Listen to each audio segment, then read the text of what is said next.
교양화시켜야 하는 그런 기본적인 자기 목적이 있는 거죠. 그러다 보니까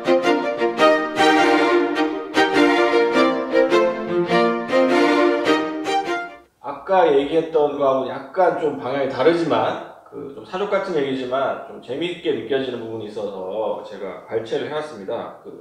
이 소설은 사실 이류 작가들, 이류 비평가들이 많이 등장하는데 가끔가다 인류 작가들이 나와요. 나스메 소세키라든지 특히 이제 아쿠타카와 류노스케가 쓴 편지가 나오거든요. 아쿠타카와 류노스케가 다카시 겐지에게 보낸 편지 내용이 이렇습니다. 제가 읽어드리겠습니다. 실은 당신과 같이 학문을 좋아하는 인물을 손님으로 불러 크게 애우침을 얻고 싶으나 공교롭게도 그러한 손님은 좀처럼 오지 않습니다. 대개는 문단의 독가스를 사랑하는 타칭 문학 청년, 자칭 장래의 작가 때문에 골치가 아픕니다. 이게 편지의 내용이거든요. 이 문단의 독가스라는 표현이 재밌었는데 그냥 여담으로 하는 얘기인데요. 한국 문단에도 독가스 같은 게 있지 않을까. 뭐 아까 잠깐 문장 엣진에서 나왔던 익명 얘기도 나왔지만 이 문단의 독가스는 뭘까요? 한국 만약에 문단에 독가스가 있다면 무엇이 한국 문단의 독가스이고 아쿠다카 류노스케가 만약에 한국의 작가였다면 무엇을 가지고 이게 한국 문단을 독가스라고 얘기를 했을까? 이런 걸 좀 여쭤보고 싶네요.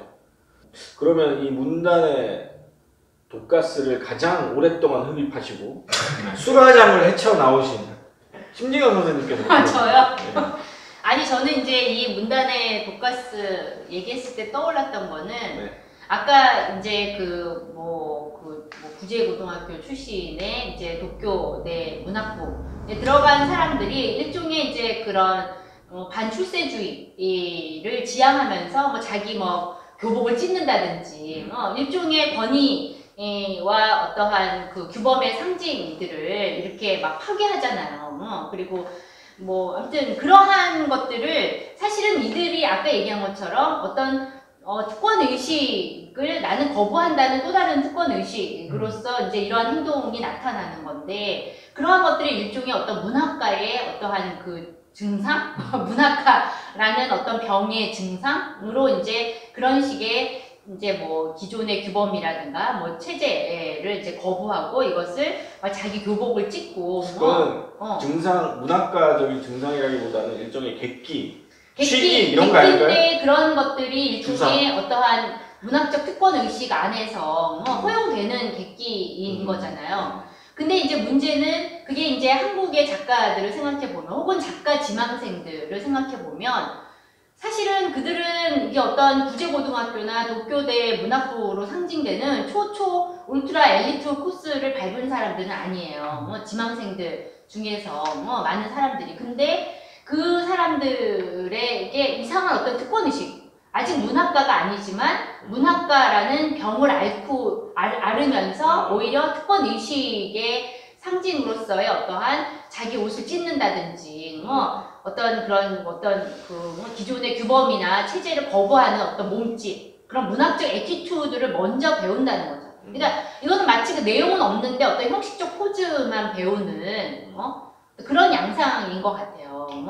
그런 걸 우리가 다른 말로 스노비니 이렇게 얘기할 수도 있겠지만 거기까지는 얘기하고 싶지 않고 어쨌든 그것이 어떠한 가르치는 선생들의 악영향이건 어떤 것인 간에 지금 어떤 문학 입문자들, 비기너들한테는 사실 그 내용을 이제 먼저 채우는 게 중요한 게 아니라 그러한 그 포즈와 이제 어떤 문학적 이상한 에티튜드를 먼저 배우는 게 아닌가. 약간 그런 것들이 좀 떠올랐습니다. 문단의 독가스에 대해서 소설가의 입장에서 어떻게 생각하세요? 배상규 선생님. 일단 이 얘기를 하기 전에 저도 자기 반성과 자기 고백을 먼저 해야 되는 게 순서죠. 저도 독가스를 흡입했던 사람 중에 한 명이고 어떤 독가스냐 하면 소설가로가 되면 뭔가 예술인, 주변에서 바라보는 또 다른 시각 그런 것들이 나한테도 주어지지 않을까라는 기대감이 없었다라고 얘기하면 좀 그건 거짓말이 될 것 같아요. 저는 조금 다른 입장에서 생각을 해봤을 때 저는 이렇게 생각합니다. 그 단편 소설 위주의 등단 시스템 이거 자체가 어마어마한 독커스 중에 하나라는 생각이 들어요.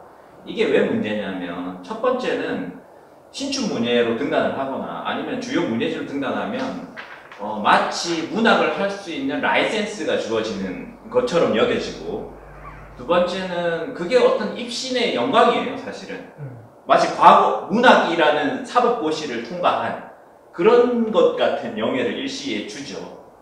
이게 그래서 저는 교묘하게 이 등단 시스템이 그 입신주의와 결합되어 있다는 느낌을 많이 받고요. 두 번째는 작가의 자생력의 문제예요. 단편은 어쨌든 간에 단편을 출간하는 시스템은 없거든요. 그러니까 작가가 등단과 동시에 독자 눈치를 볼 수가 없는 구조예요, 애초에. 왜냐하면 단편을 계속 써나가야지만 책을 한번 묶어가지고 출판을 할 수 있고 그때부터 비로소 작가라는 어떤 자기의 입지를 굳혀나갈 수가 있는데 그러려면 사실은 독자보다는 비평가, 특히 주요 문예지의 그 소위 편집위원들의 눈치를 안 볼 수가 없는 구조예요. 왜냐하면 먹고 살아야 되고, 아니 먹고 사는 건 두 번째 문제고.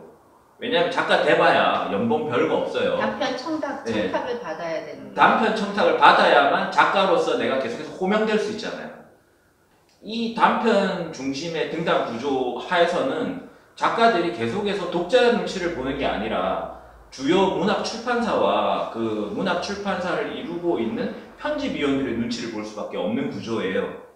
그러다 보니 점점 작가들은 독자를 의식한 글이 아니라 편집위원들을 의식한 글을 쓰게 되는 것이고 점점 더 괴리되는 거예요.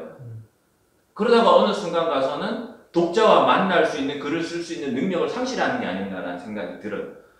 또 하나는 이게 또 문제가 뭐냐면 독자랑 만나려면 어쨌든 장편소설을 써내야 하는데 제가 써봤을 때 단편소설과 장편소설은 다른 장르라고 불러도 무방하거든요. 시와 소설의 경계가 있는 정도의 차이를 저는 느껴요. 장편과 단편을 쓸 때에는. 근데 단편 위주로 오랜 동안 연습을 하다 보면 이야기꾼으로서 가져야 하는 덕목이죠. 길게 쓸 수 있는 능력. 이거를 상실하는 게 아닌가 싶어요. 그러니까 자꾸 문장 중심으로 가는 거죠, 소설들이. 에세이화되고. 하지만 장편이 되려면 에세이로서는 안 되죠. 장편 소설 쓰기 위해서는 플롯이 있어야 되고 논리적인 사고를 해야 되거든요. 근데 그런 능력을 시스템적으로 상실해가고 있는 것이 아닌가라는 생각이 들고 그 시스템적으로 상실해가고 있는 그 중심에는 단편 소설 중심의 등단 제도 이게 자리 잡고 있는 게 아닌가 하는 생각이 들어요. 덧붙여 하나 더 고백하자면 저도 그렇게 등단한 사람이라서 네. 반성하고 있습니다. 솔직한 고백 감사드립니다. 예. 그 자연스럽게 사실은 그 지금 우리 최근에 우리 문학의 사정으로 다시 돌아온 것 같아요. 사실 뭐 이 책을 할 때부터 예상을 했던 바죠. 사실 우리가 일본의 상황에 대해서 그것도 일본 20세기 초의 상황에 대해서 잘 모르고 여기에 대해서 얘기하기보다는 사실은 이 책을 통해서 사실 우리의 지금 현실을 돌아보기 위해서 읽은 책이니까 자연스럽게 최근 상황에 대해서 얘기를 좀 나누게 되는데요. 박인호 선생님한테 한번 질문을 드리고 싶어요. 최근에 한국 문학에서 만약에 교양주의가 살아있다면, 남아있다면 어떤 형태로든 어떤 형태로 남아있다고 보십니까? 저는 아까도 이제 말씀드렸듯이 교양주의라고 하는 것을 한국적 토양 안에서 굉장히 이제 변질된 형태로 작동하고 있다라고 했을 때 이것이 먼저 작동하는 논리가 완전히 표면적으로 가시화돼서 드러나지는 않는다라고 생각을 해요. 그런데도 불구하고 예를 들어서 작가들이 작품을 쓰는 방식이라던가 형식적인 측면 안에서 발휘되는 경우들이 더 큰 것 같다는 생각이 드는 거죠. 그러니까 작가들이 내용적으로나 주제적으로는 자기 작품이 누군가를 가르친다거나 아니면 문학이 누군가에 대한 교육적인 교정을 하기 위해서 작동한다라는 생각을 먼저 하진 않을 거예요. 그런데 이 사람들이 소설을 쓰는 과정 중에서 자신의 언어가 조탁되는 방식이라던가 소설의 이 형식적인 구조의 복잡성이라던가 뭐 이런 것들이 너무나 두드러지게 되는 형태를 띠게 되는 겁니다. 이게 아까 배상민 작가가 이야기했던 단편적인 미학을 너무나 강조한 이 과정 속의 가장 큰 부작용이라고 이야기를 했을 때 이런 측면들에서 한국적인 문학적 특수성 이야기할 때 최근의 어떤 현상들 속에서는 지식조합형 소설 혹은 또 최근에는 대학원생 소설이라고 하는 것들이 구체화되고 양식화되어 가고 있어요. 그러니까 이게 보통의 현상은 아닌 거죠. 그러니까 문학이라고 하는 거를 접근할 수 있는 독자가 굉장히 제한적이라고 하는 거를 이미 자인하고 있는 거고 그것을 인정하면서도 변화를 추구하기보다는 오히려 그것을 더 큰 형식으로서 올가매는 이런 현상이 발생하는 게 첫 번째고 두 번째는 이게 이제 그 현장에서 작가들이 밥 벌어먹는 문제와 관련되어 있는데 결국에 작가들이 교양주의적인 태도를 취할 수밖에 없는 핵심 중에 하나는 이 사람들이 원고만 써서는 절대 먹고 살 수가 없다는 겁니다.